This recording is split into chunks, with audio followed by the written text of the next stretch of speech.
రాష్ట్ర మంత్రిగా ప్రమాణ స్వీకారం చేసి తొలిసారి నిడదవోలు నియోజకవర్గానికి వచ్చిన కందుల దుర్గేష్కు ఘన స్వాగతం లభించింది. నిడదవోలు జనసేన పార్టీ ఎమ్మెల్యేగా దుర్గేష్ విజయం సాధించారు. మాజీ ఎమ్మెల్యే శేషారావు ఆధ్వర్యంలో విద్యాస్వరం వద్ద మంత్రికి ఘన స్వాగతం పలికారు. స్వాగతించిన వారిలో టీడీపీ, జనసేన, బీజేపీ నేతలు, కార్యకర్తలు ఉన్నారు. నోబెల్ బుక్ ఆఫ్ వరల్డ్ రికార్డ్స్లో చిన్నారి క్రిస్టియానా సియారా పేరు సంపాదించడం అనంతపురం జిల్లాకు గర్వకారణమని కలెక్టర్ వినోద్ కుమార్ ప్రశంసించారు. గొంతకల్లు మదీనాబాద్కు చెందిన రైల్వే ఉద్యోగి పి సుధాకర్, సింధు దంపతుల 4 నెలల చిన్నారి క్రిస్టినా సియారా ఫ్లాష్ కార్డులను గుర్తించడంలో అతి చిన్న వయసు చిన్నారిగా Christina Noble Book of World రికార్డ్స్లో పేరు నమోదైంది. చిన్నారిని కలెక్టర్ అభినందించారు.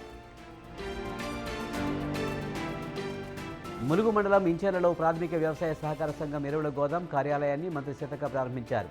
జిల్లా కలెక్టర్ ఇలా త్రిపాఠి, స్థానిక సంస్థల అదనపు కలెక్టర్ పి శ్రీజ, రెవెన్యూ విభాగం అదనపు కలెక్టర్ సిహెచ్ మహేందర్తో కలిసి గోదాం కార్యాలయాన్ని మంత్రి సీతక్క ప్రారంభించారు.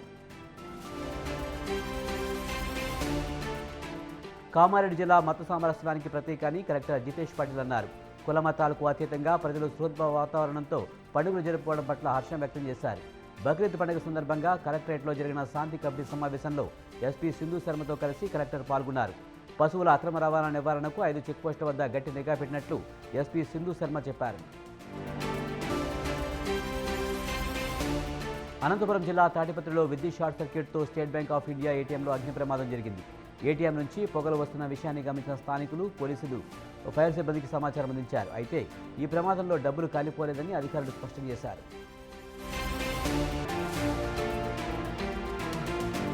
మోసంతో చేసిన రిజిస్ట్రేషన్ రద్దు చేయాలని సూర్యాపేట జిల్లా మోతే మండలం తహసీల్దార్ ఆఫీస్ వద్ద వృద్ధురాలు మందు డబ్బాతో ఆత్మహత్యాయత్నం చేసింది.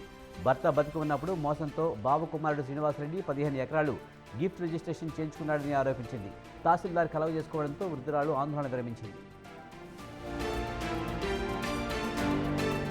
నాగర్ కర్నూలు జిల్లా అచ్చంపేట సాయినగర్లోని ఓ ఇంట్లో దొంగలు దోపిడీ చేశారు.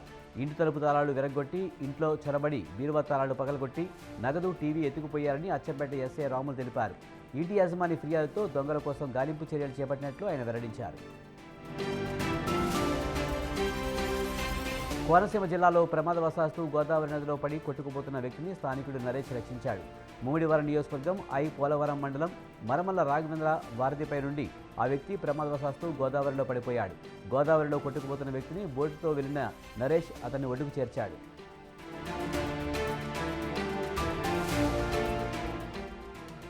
మహబూబాబాద్ జిల్లా పోగుళ్లపల్లిలోని ఓ బెల్ట్ షాప్లో కింగ్ఫిషర్ స్ట్రాంగ్ బీర్లో ఫంగస్ కనిపించింది. దీంతో బెల్ట్ షాప్ ముందు బీజేపీ నాయకులు గొడవ చేశారు. ప్రశ్నించిన వారికి షాపు నిర్వాహకులు దురుసుగా సమాధానం చెప్పారు. ఈ విషయం గూడూరు ఎక్సైజ్ సిఐకి ఫోన్లో తెలపడంతో ఫంగస్ ఉన్న బీరు బ్యాచ్ నెంబర్ చెప్తే ఆ బ్యాచ్ బీర్లన్నీ పరిశీలిస్తామని తెలిపారు.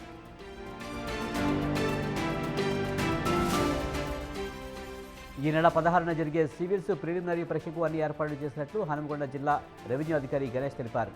కలెక్టరేట్లో నిర్వహించిన యూపీపీఎస్సీ పరీక్ష సమన్వయ సమావేశంలో డిఆర్ఓ మాట్లాడారు. అభ్యర్థుల హాల్ టికెట్లో ఉన్న నిబంధనలు తప్పక పాటించాలని అన్నారు. అభ్యర్థుల కోసం టీజీఎస్, ఆర్టీసీ బస్సులు ఏర్పాటు చేయాలని కోరారు.